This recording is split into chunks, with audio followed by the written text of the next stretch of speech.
just 10 days to go until the Super Bowl, law enforcement agencies are preparing to police the shadows. Crime hidden from the glow of the game day lights. Human trafficking, women and children sold for sex. Recent arrests have targeted the buyers, but I-Team investigator Kylie McGivern found many arrests are actually for prostitution and very few for human trafficking convictions in the Bay Area. Still tonight, why local leaders say changes are coming. We rescued 4 ladies. They became what's known as dope sick. Mental and physical abuse. Being forced into committing prostitution. This is somebody's sister. The teenage victim in this case was lured away. This arrest saved her life. It's the power of sex. The busts, the media blitz, the building of a case, and being brought to justice.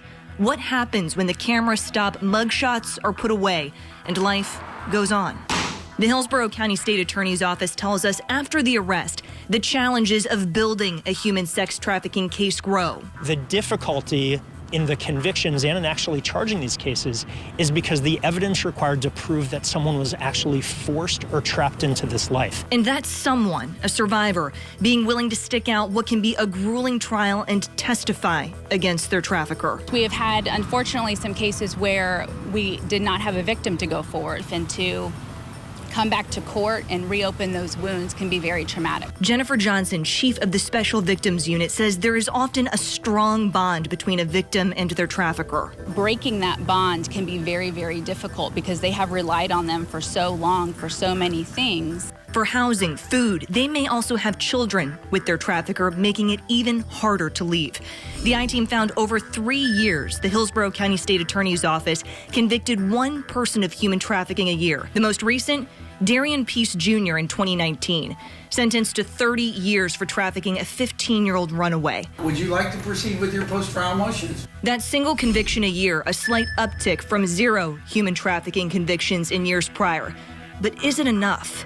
I don't think that's certainly an accurate count showing the human trafficking problem that Hillsborough County has. We have many, many cases pending currently, and I think that a lot of that is due because people are looking for it now. The state attorney's office has 10 human trafficking cases pending, including suspects dubbed the Sinful Six, an investigation last year leading to the rescue of 5 women from a sex trafficking ring. The office prosecuted 143 cases in 2019 related to human trafficking.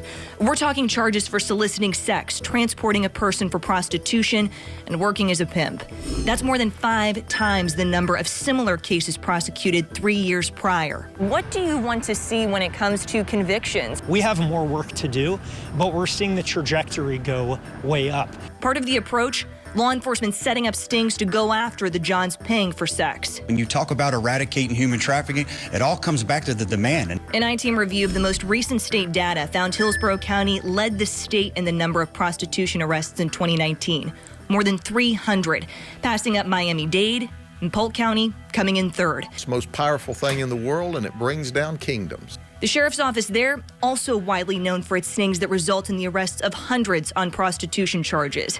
What the sheriff prides as a proactive approach. When 9 out of 10 people, 8 out of 10 people look at Polk County and go, I can't go there, it's a bust, it's a sting, it's an undercover operation. I've stopped that human trafficker here. But some advocates, like attorney Brent Woody, who heads up a nonprofit providing legal help to sex trafficking survivors, see the aftermath for the women caught up and arrested for prostitution and the very sting intended to help them. It's problematic, for sure. The problem, most victims sold for sex do not identify themselves as victims, at least not right away. It often just keeps them stuck in that life. Have you had clients who at one time their mugshot was posted in one of these big news conferences? Oh, absolutely. Yeah, absolutely. I know the vast majority of them are victims. The reality of it is we make every effort to identify them as victims before we put their mugshots up. Sheriff Grady Judd says his department works with local anti-trafficking rescue organizations and counselors to come alongside those being sold for sex to offer immediate resources. So we set up services to follow up with them after they bond out of jail. The sheriff's office tells the I-Team it has arrested 1 person on a human trafficking charge in the last 4 years. But the man was never prosecuted for human trafficking. Court records show the state attorney's office filed a no bill in 2018 on the charge due to insufficient evidence. So many times we have to take a watered down charge. They're afraid. And without the victims testifying against their traffickers, it's very difficult to make a case, if not impossible. Misty LAPERRIERE with the nonprofit Sail of Freedom works with law enforcement to identify human trafficking and connect survivors with resources. Typically, it takes us 7 to 8 points of contact with the survivor before they're ready to accept help. And I will share with you, most of them say without an arrest, they wouldn't have gotten help. Sheriff JUDD stands by his operations. We've got to have a way to find them, to identify them, to get them out of the night and into the light. While sending a message to the buyers. What are they to do?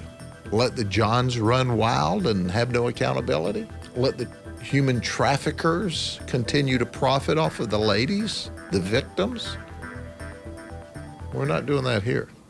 When it comes to the sex buyers, the Johns, the state tells me starting this month, it can begin filling a public database with the names, addresses, and photos of those convicted of paying for sex. As cases make their way through the legal system, so far, no names have been added. I'm I-Team investigator Kylie McGivern, taking action for you.